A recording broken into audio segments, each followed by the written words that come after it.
विपक्षी पार्टियों के गठबंधन इंडिया अलायंस की बात अब कोई नेता नहीं कर रहा है। इसकी आखिरी बैठक 13 जनवरी को हुई थी। उसके बाद से नीतीश कुमार और उनकी जेडीयू अलग हो चुकी है। पश्चिम बंगाल में ममता बनर्जी ने सीट एडजस्टमेंट से ही मना कर दिया और उत्तर प्रदेश में जयंत चौधरी की आरएलडी ने भी गठबंधन छोड़ दिया है। इन तीनों घटनाओं को देखकर लगेगा कि रीजनल पार्टियां इस गठबंधन को छोड़कर जा रही हैं। लेकिन जरा गहराई से देखें तो आपको साफ दिखेगा कि इन पार्टियों की वजह से कुछ नहीं हो रहा है। इस गठबंधन के टूटने की सबसे बड़ी वजह है कांग्रेस। आपको यह भी दिखेगा कि कांग्रेस इस गठबंधन को लेकर शुरू से ही सीरियस नहीं थी। देखिए दोस्तों, इंडिया गठबंधन में पार्टियों के शामिल होने की सबसे बड़ी वजह थी बीजेपी। इन सभी पार्टियों को यह डर था कि अगर बीजेपी इसी तरह चुनाव के बाद चुनाव जीतती रहेगी तो उनका अस्तित्व ही खत्म हो जाएगा। लेकिन जब इन पार्टियों को यह लगने लगा कि बीजेपी के साथ साथ कांग्रेस भी उनके अस्तित्व के लिए उतना ही बड़ा खतरा बन रही है, तो गठबंधन की पार्टियों में बेचैनी बढ़ने लगी। आज इसी को हम जरा विस्तार से समझेंगे। सबको पता है कि बीजेपी का मुकाबला करने के लिए देश के बड़े राज्यों में इस गठबंधन का सफल होना बेहद जरूरी है। अब कर्नाटक में और तेलंगाना में कांग्रेस की खुद की सरकारें हैं। राजस्थान, मध्य प्रदेश, छत्तीसगढ़ और आंध्र प्रदेश में इस गठबंधन का कोई दूसरा घटक या दल नहीं है। वहां पर कांग्रेस को सीधे ही बीजेपी से लड़ना होगा। ऐसे में तमिलनाडु, पश्चिम बंगाल, उत्तर प्रदेश, बिहार और महाराष्ट्र में इस गठबंधन का सफल होना बेहद जरूरी था।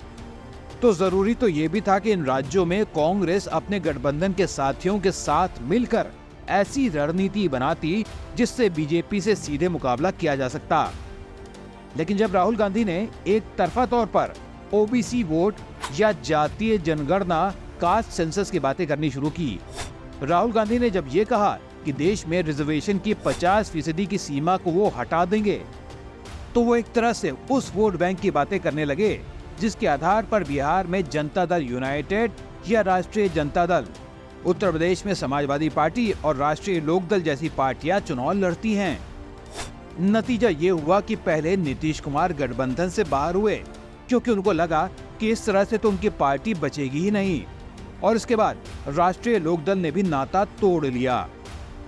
समाजवादी पार्टी और आरजेडी अभी तक तो गठबंधन में शामिल हैं क्योंकि उनको अपने ज्यादा वोट बैंक पर भरोसा है, लेकिन ऐसा नहीं है कि उनमें कांग्रेस को लेकर कोई बेचैनी नहीं है। दूसरी बात जो आप देखेंगे वो ये है दोस्तों कि ये गठबंधन ऐसी पार्टियों का था जिसमें से ज्यादातर पार्टियां अपनी अपनी क्षेत्रीय पहचान यानी रीजनल आइडेंटिटी के आधार पर काम करती हैं। जैसे जम्मू कश्मीर में नेशनल कॉन्फ्रेंस, पश्चिम बंगाल में ममता बनर्जी की टीएमसी, तमिलनाडु में डीएमके। लेकिन जब कांग्रेस ने एक तरफा तौर पर भारत जोड़ो न्याय यात्रा शुरू कर दी और उन राज्यों की पार्टियों से कोई बात तक नहीं की जहां से यात्रा को गुजरना था, तो इन पार्टियों को पहला झटका लगा। लेकिन इससे बड़ी मुसीबत तब शुरू हुई जब कांग्रेस ने उत्तर पूर्व के राज्यों से गुजरते हुए एक बार भी ममता बनर्जी का नाम नहीं लिया, केवल राहुल गांधी को आगे रखा। अब इनमें से कुछ राज्यों में ममता बनर्जी की तृणमूल कांग्रेस चुनाव लड़ती है और उसका ठीक ठाक बेस भी है। इससे ममता को समझ में आ गया कि बंगाल में भी ऐसा ही कुछ होने वाला है, इसीलिए बंगाल में आकर कांग्रेस और राहुल ऐसा कुछ करें इससे पहले ही उन्होंने संबंध तोड़ने का फैसला कर लिया। इसके बाद अब बच गए हैं दो बड़े राज्य, तमिलनाडु और महाराष्ट्र।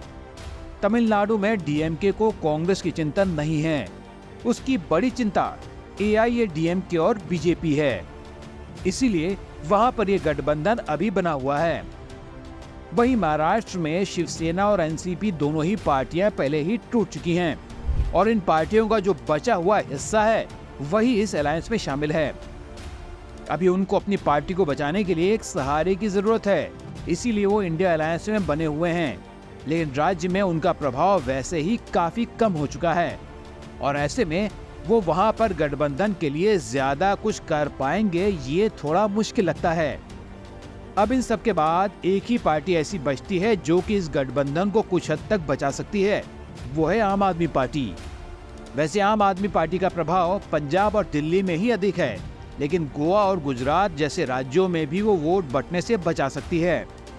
लेकिन कांग्रेस और आम आदमी पार्टी दोनों ही जानते हैं कि उनका वोट बैंक एक ही है, इसलिए दोनों एक दूसरे पर भरोसा नहीं करते। लेकिन इंडिया अलायंस की सफलता के लिए अगर कांग्रेस गंभीर होती तो वो किसी न किसी तरीके से आम आदमी पार्टी को खुश रखने की कोशिश करती। लेकिन दिल्ली में सीटों के बंटवारे को लेकर जिस तरह से बातें अटकी पड़ी हैं, उससे साफ है कि कांग्रेस इस बातचीत को लेकर कतई सीरियस नहीं है, क्योंकि वो पहले दिन से ही आम आदमी पार्टी के साथ काम करने को लेकर उत्साहित नहीं दिखती।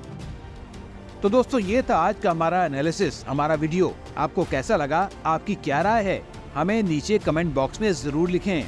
अगर हमारा वीडियो अच्छा लगा हो तो इसे और भी लोगों के साथ जरूर शेयर करें, और अगर चैनल सब्सक्राइब नहीं किया है तो जल्दी से कर लें। मिलते हैं कल एक और नए वीडियो के साथ। नमस्कार।